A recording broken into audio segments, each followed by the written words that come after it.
this video, I'm going to explain about the I/O communication techniques. In my last video, that is I/O mapping techniques, we discussed how to identify a particular I/O device. Because we know that, so suppose this is my bus, to this bus we are connecting all the units, okay? All the units of our system like CPU, memory, all the I/O devices. Let us take input device 1, input device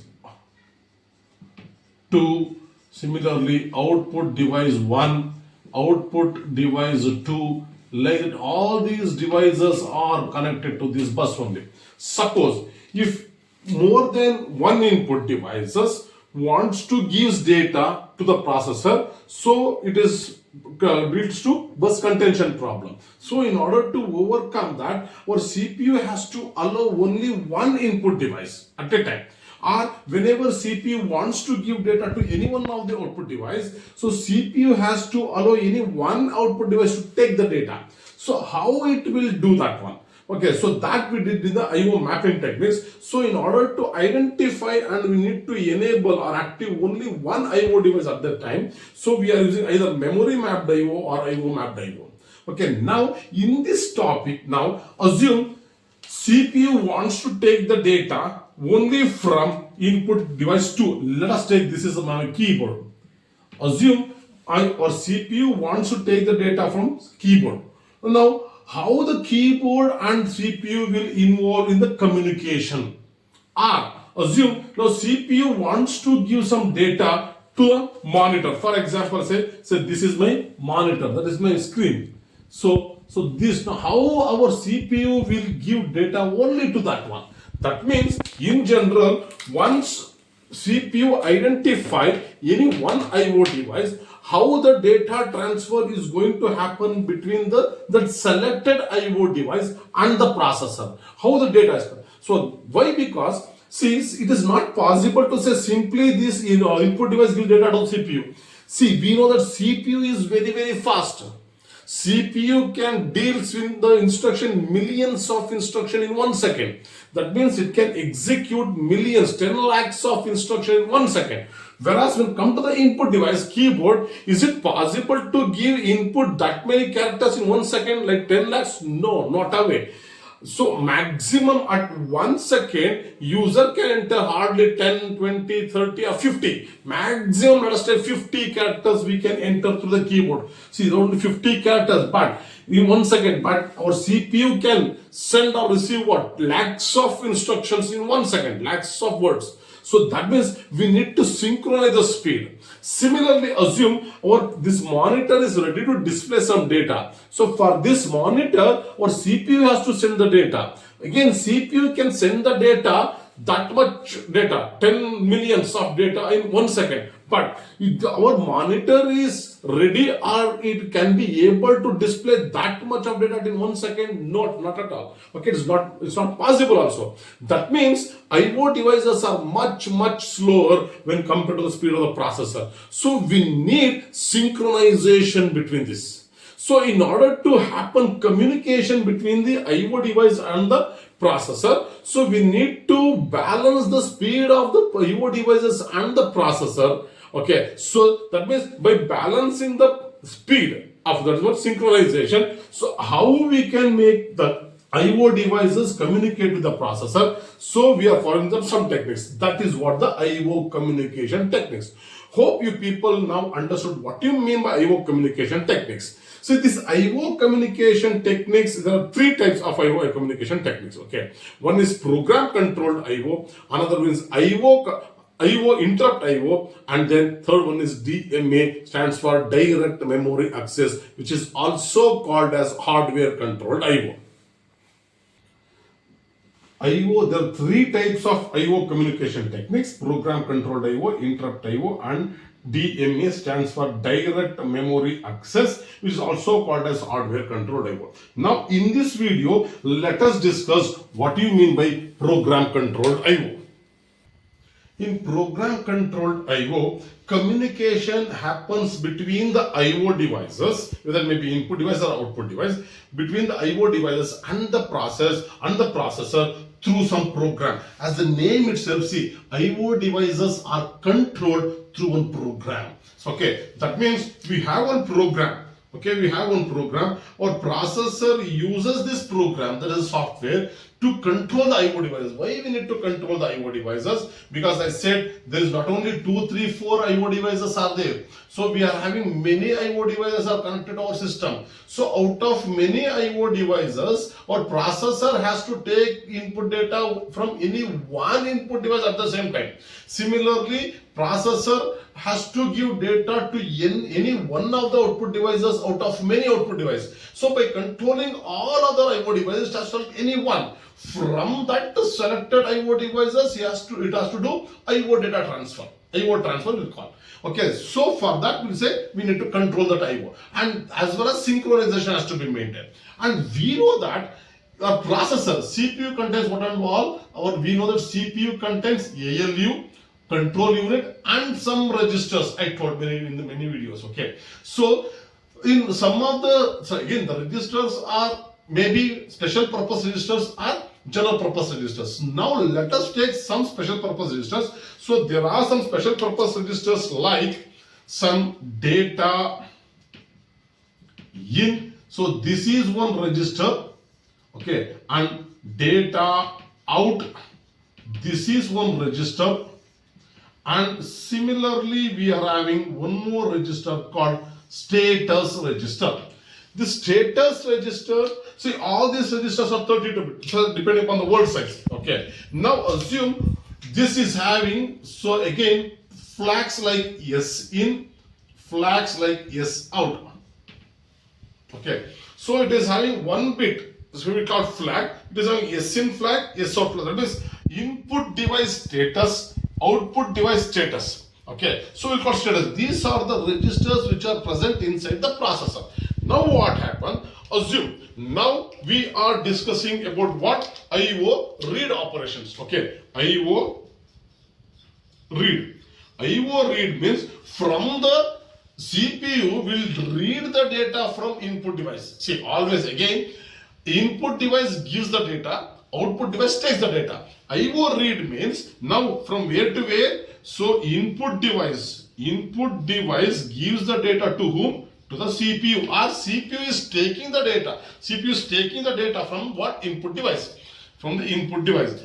Now, how it will uses this one? So in program controlled IO, let us see. Initially, both of this, okay, initially, so this both SOUT and SIN is initially 0. Initially 0.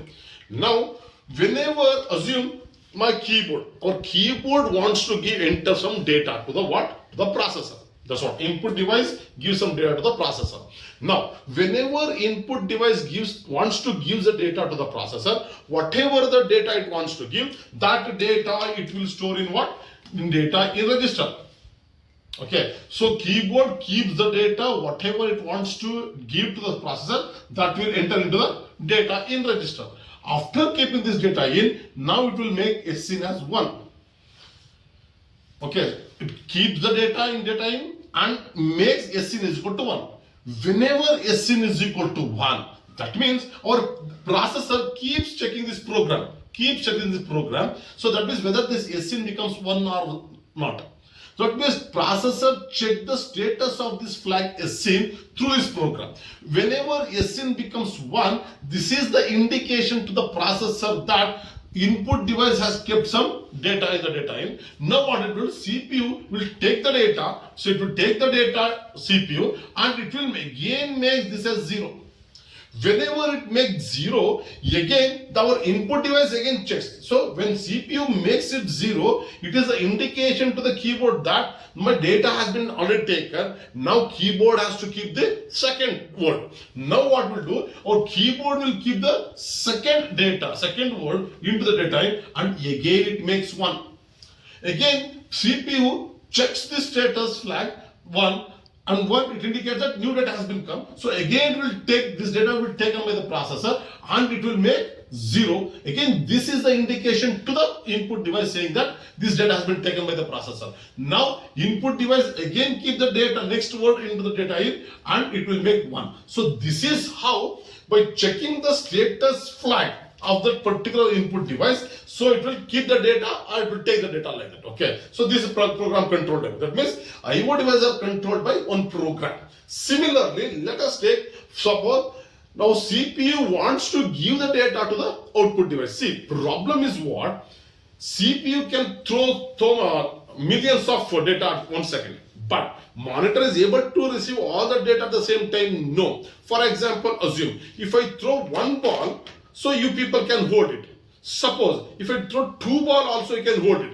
Okay, in the two hands. Suppose if I throw 10 balls, maximum we can keep two balls, I can catch it. Remaining 8 balls is going to last. So similarly, when CPU is throwing that much data in a second so fast, so output devices can accept only few and remaining data is going to last. So we need to maintain that speed. So what it will do, so again, so initially, so this SOUT, now output device, okay, this output device status, initially it was 0. Okay, now whenever our processor wants to give data to this output device, so it will select that output device, and whatever the data it wants to give, that will store it in. CPU stores the data in data out.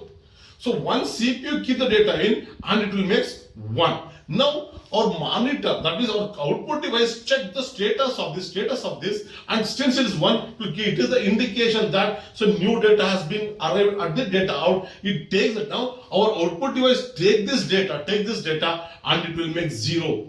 So now once this flag becomes 0, it is the indication to the processor that my data has been taken by the output device. Now again processor keep the next word, and again it will make 1. So again, this is an indication to the output device that so new data has been come to the data out register. Now our output device takes the data and it will make 0. So this is the indication to the processor that data has been taken. So now processor keeps the next data and again it will make 1. So this is how data transfer will be occurred between what? Input, output in IO devices and the processor through one program. Hence the name called program controlled IO. Now, what is the advantage of this method? This method is very simple, straightforward and easy to implement. Just one if else. Okay, so just what it will do to check if SIN is equal to 1 to check. If this is true, SIN is equal to 1, so what it will do? Our CPU will read. CPU reads data from where? Reads data from data in register. Otherwise, suppose if it is not, else it will wait. So like this, it will keep checking every second. Implementation is very simple. So okay, but what is the disadvantage? See, we are using our processor, our system to do useful computational tasks. Computation means some calculations, but instead of making or allowing our processor to do some useful computational work, we are making this CPU to check every time SIN becomes 1, SOUT becomes 1. Just keep checking the status flag. 1 becomes 0, 0, SIN becomes 1 or 0. That means it is wasting this most of the time, every time by checking the status of this flag. Okay, so that is the major disadvantage. For example, assume if you are not understood, assume a teacher is teaching in the class. Assume 60 students are present in the class. Now, what is the major job of the teacher? Teacher has to teach the content, deliver the content. Now, instead of teaching some content, if the teacher is simply asking all 60,000 whether you understood, whether you have any questions, like that, if teacher is keep asking all 60 one time and again is checking all the students again one time, so that means it keep checking whether which student is ready for the question or discussion. So keep checking. So it is waste. That means instead of teacher teaching, simply waste the time in checking the status of the student. Similarly, here processor simply wasting its time in checking the status of all input devices instead of doing computational tasks. So that is the major disadvantage. Okay, to overcome this disadvantage, we go for the next method called interrupt IO that I am going to cover in the next video. Hope you people understood the concept of this program controlled IO. If you have any questions, please write it in the comments, and if you are not yet subscribe. Please subscribe to the channel and please share with your friends and juniors. Thank you. Thanks for watching.